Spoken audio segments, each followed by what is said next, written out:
IAS का exam तो दिया और मैं पढ़ाई में हमेशा से अच्छा था, हमेशा से अच्छे रैंक और अच्छे मार्क्स लाने की आदत थी। तो प्री में पहली बार में कुछ मार्क्स से दोस्तों असफल हो गया, क्योंकि मैंने न केवल हिंदी मीडियम में पढ़ाई की थी, मैंने पूरा एग्ज़ाम भी हिंदी में दिया था और मेरा ऑप्शनल भी हिंदी लिटरेचर था। लबासना जो एकेडमी है वहाँ पर मेरी ट्रेनिंग शुरू हुई। जब वहाँ एकेडमी में गया तो वहाँ पे ज़्यादातर सब चीज़ें इंग्लिश में होती हैं। मेरे साथ उल्टा हुआ, हिंदी मेरी मजबूरी नहीं मेरी मजबूती बनी। प्रधानमंत्री के सामने जो प्रोग्राम हुआ उसकी एंकरिंग हिंदी में मैंने की।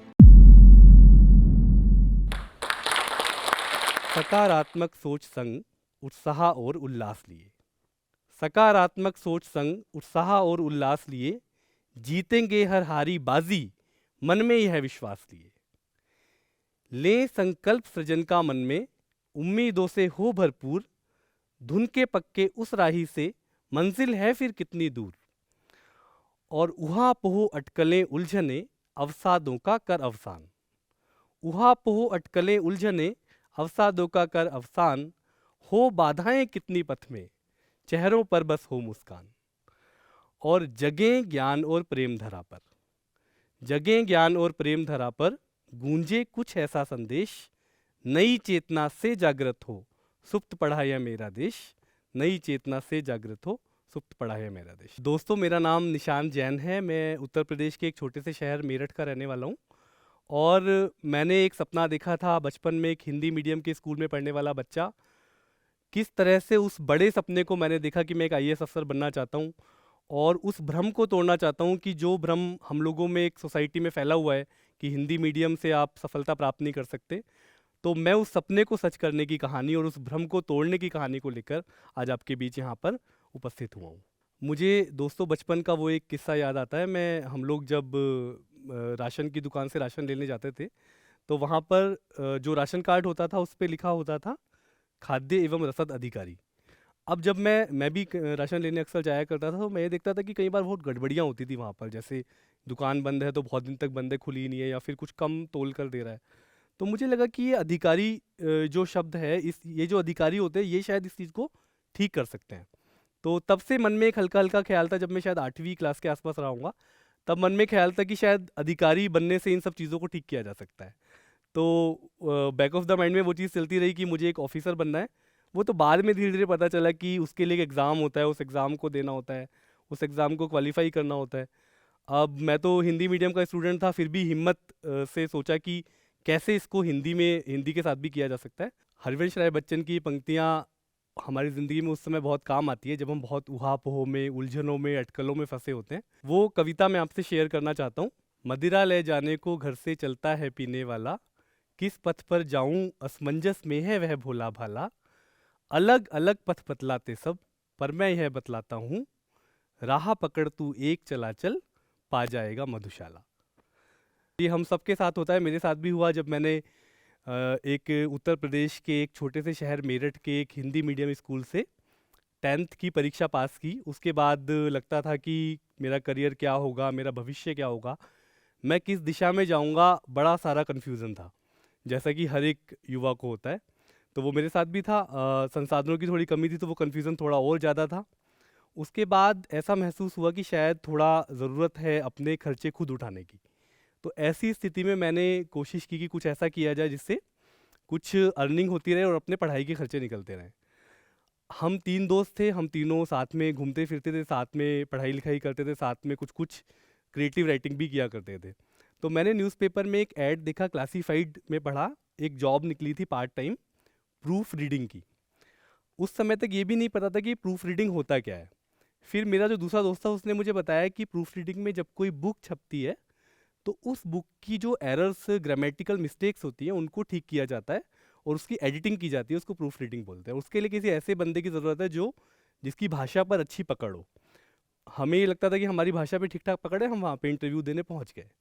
और संयोग की बात की, उन्होंने हमसे एक टेस्ट लिया छोटा सा, और उनको अच्छा लगा, उन्होंने हमें रख लिया। तो इस तरह से मैंने एक पार्ट टाइम जॉब शुरू की। उस समय जब मैं ये किया करता था, जब 10th मैंने पास की थी, तो 1 रुपये पर पेज के हिसाब से पेमेंट मिला करता था। मुझे याद है उन गर्मियों की छुट्टियों में, जो मई जून की छुट्टियां थी, उसमें से एक महीना ऐसा गया था जिसमें मैंने 1750 रुपये एक महीने में कमाए थे। 1 रुपये पर पेज के हिसाब से 1750 पेजों की प्रूफ रीडिंग की थी, इसलिए मुझे 1750 रुपये मिले थे। तो वो उस समय एक बड़ा अच्छा लगा कि मैंने इतनी सारी मेहनत की और इतने अपने पढ़ाई के लिए खर्चा मैंने अपना जुटाया। तो इसी तरह उस पार्ट टाइम जॉब के साथ मैं पढ़ाई करता चला गया। 10वीं 11वीं 12वीं में भी बहुत अच्छे मार्क्स से मैंने क्वालिफाई किया। उसके बाद मेरा मन था कि मैं डीयू जा कर के पढ़ाई करूं। मेरठ से मैं हूं और मेरठ से दिल्ली सिर्फ 65 किलोमीटर दूर है। मैं डीयू जाके दिल्ली यूनिवर्सिटी जाके पढ़ाई करना चाहता था, पर संसाधनों का इतना थोड़ा अभाव था कि ये नहीं समझ में आ रहा था कि वहाँ जाके खर्चे कैसे पूरे होंगे। इसलिए मैं दिल्ली 65 किलोमीटर दूर जो मेरठ से थी वहाँ पे मैं नहीं जा पाया, और मैंने मेरठ में रहकर ही मेरठ कॉलेज से अपनी आगे की पढ़ाई की। ग्रेजुएशन की। ग्रेजुएशन के दौरान चूँकि अगेन वही कि एक साधारण परिवार से बिलोंग करता था, तो मन में ये होता है कि कोई परमानेंट नौकरी लग जाए। मैंने नौकरियों के फॉर्म भरने शुरू किए, जो कॉम्पिटिटिव एग्ज़ाम्स होते हैं उनके मैंने फॉर्म भरने शुरू किए, और फाइनल ईयर में मेरा सिलेक्शन एक छोटी सी नौकरी पोस्ट ऑफिस, आपने देखा है पोस्ट ऑफिस में क्लैरिकल जॉब मुझे मिल गई। अब वो नौकरी लगती इतनी खुशी हुई कि भाई एक परमानेंट जॉब मिल गई, सरकारी नौकरी जिसको बोलते हैं वो मिल गई। घर में भी सब लोगों को अच्छा लगा और मैंने वो नौकरी शुरू कर दी। अब नौकरी शुरू कर दी, नौकरी में वर्किंग आवर्स भी खूब थे और खूब मेहनत करने लगा मैं, और उस मेहनत में मस्त हो गया। अब लेकिन उसमें एक दिक्कत ये होने लगी कि पढ़ाई का समय नहीं मिलता था। तो फिर भी मैं अपनी नौकरी चल रही थी और ज़िंदगी अपने उस पे चलती जा रही थी, अपनी गति से चल रही थी। इसी बीच मेरे एक सीनियर थे, वो मेरे एक वेल विशर थे, मेरे शुभचिंतक थे। उन्होंने मुझे एक बार पूछा कि निशांत तुम आजकल क्या कर रहे हो? मैंने कहा भैया मैं पढ़ाई तो ज़्यादा नहीं कर पा रहा हूँ, पर मैं नौकरी कर रहा हूँ। तो उन्होंने कहा कि निशांत, उन्होंने मुझे एक एग्जाम्पल दिया। जैसे आप देख रहे हैं इस हॉल में बल्ब जो है, जो ट्यूब मरकरी है, वो बहुत ऊपर अभी लगाई हुई है आपने। अगर एक बल्ब को यहाँ पे लटका दिया जाए तो वो केवल इतने ही एरिया में रोशनी देगा। उन्होंने मुझसे कहा कि ये बल्ब जो है वो इस एरिया में रोशनी दे रहा है, अगर आप इस बल्ब को ऊपर लटका दें तो वो पूरे हॉल में रोशनी देगा। तो उन्होंने मुझे कहा कि निशान तुमको वो बल्ब बनना है जो पूरे हॉल में रोशनी दे, यानी तुमको अपनी काबिलियत के हिसाब से आगे बढ़ना है और अपनी काबिलियत के हिसाब से जो है वो जॉब आपको गेन करनी है। वो बात दोस्तों मेरे को जच गई, और मैंने फिर उसके बाद थोड़ा सा अपना ट्रैक बदला। एक टफ डिसीजन था, बट मैंने उस समय उस नौकरी को छोड़ा, और छोड़कर मैंने फिर से पढ़ाई शुरू की, क्योंकि पढ़ाई, I was very good at studies, तो मुझे पढ़ाई को कंटिन्यू करना चाहिए था। और मैंने उसके बाद एमए किया। एमए के बाद मैंने एक एग्ज़ाम होता है यूजीसी का, नेट का एग्ज़ाम, तो मैंने नेट जेआरएफ का एग्ज़ाम दिया दोस्तों। उसमें मेरे को पहली बार में ही मेरा सिलेक्शन हो गया। अब आप सोचिए कि एक ऐसा बच्चा जो पार्ट टाइम जॉब 10वीं के बाद से करता आ रहा है, उसको फेलोशिप मिल जाए, और वो भी उस समय फेलोशिप होती थी 20,000 रुपये महीना, which was a huge amount. तो 20,000 रुपये महीने की फेलोशिप मिल गई, और मैंने वही डीयू जो मैं 12th के बाद जाना चाहता था, मैंने उस डीयू का एमफिल एंट्रेंस दिया, उसमें भी मेरा सिलेक्शन हो गया। तो वो जो 65 किलोमीटर मैं 12वीं के बाद मेरठ से दिल्ली नहीं जा पाया, वो मैं एमए के बाद एमफिल करने के लिए मैं दिल्ली गया फेलोशिप के साथ, और वहाँ मैंने अपनी एमफिल की पढ़ाई शुरू की।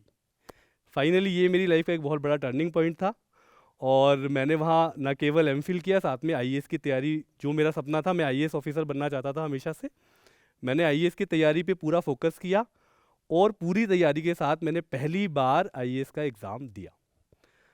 अब दूसरी कहानी शुरू होती है। आईएएस का एग्ज़ाम तो दिया, और मैं पढ़ाई में हमेशा से अच्छा था, हमेशा से अच्छे रैंक और अच्छे मार्क्स लाने की आदत थी। पहली बार में जब एंट्रेंस दिया, मतलब प्री एग्ज़ाम जो होता है आईएएस का, प्री मेंस और इंटरव्यू ऐसे होता है, तो प्री में मैं पहली बार में कुछ मार्क्स से दोस्तों असफल हो गया। जब वो कुछ मार्क्स से प्री में फेल हुआ तो इतना बुरा लगा, क्योंकि पहली बार जब आप लाइफ में असफलता का स्वाद चखते हैं तो कैसा लगता है, वो मुझे महसूस हुआ।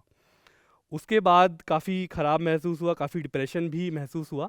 पर उस समय फिर मेरे कुछ दोस्त जो मुझसे ज़्यादा भरोसा करते थे, और मेरी फैमिली, मेरे भैया, उन लोगों ने मुझे बहुत सपोर्ट किया, और मैंने किसी तरह खुद को संभाला।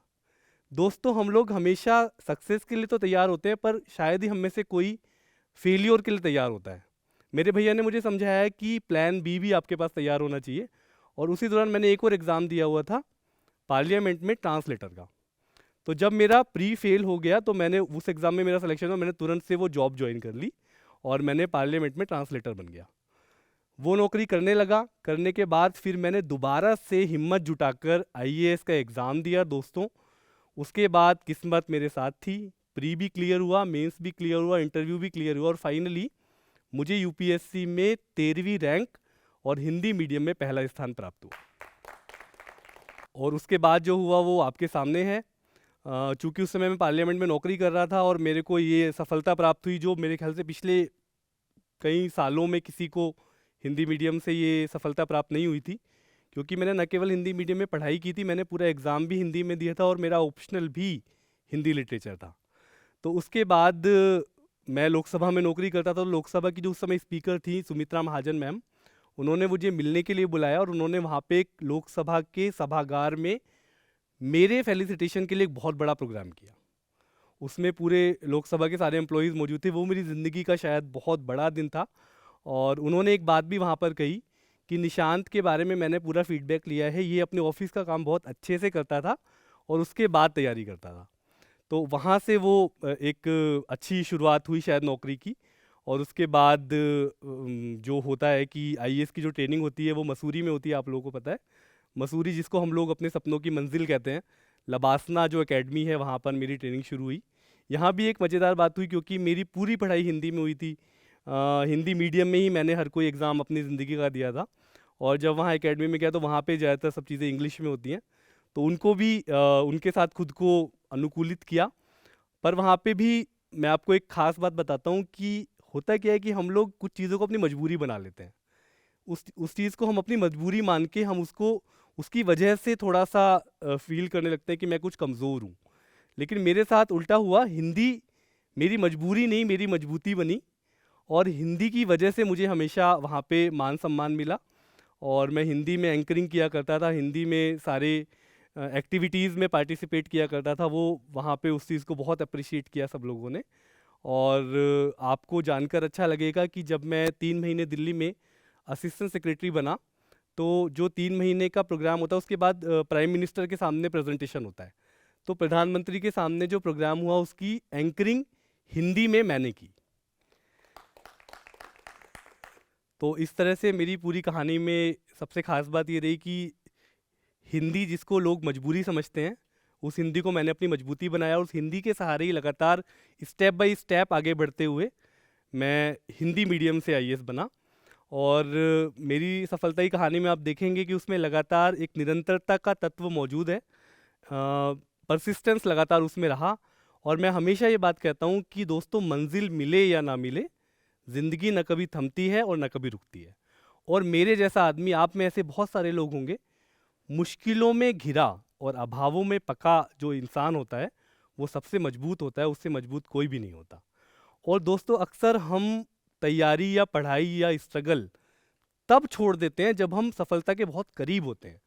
मुझे एक कवि की 2 पंक्तियां याद आती हैं कि जिसको तुम नाकामी कहकर थक कर बैठ रहे हो ना, जिसको तुम नाकामी कहकर थक कर बैठ रहे हो ना, उसके केवल 4 कदम पर मंजिल का दरवाज़ा है। तो इसीलिए हम लोग लास्ट मोमेंट पर जब हमें सफलता प्राप्त होने वाली उस समय सफलता के लिए स्ट्रगल करना बिल्कुल ना छोड़ें। थैंक यू सो मच, धन्यवाद।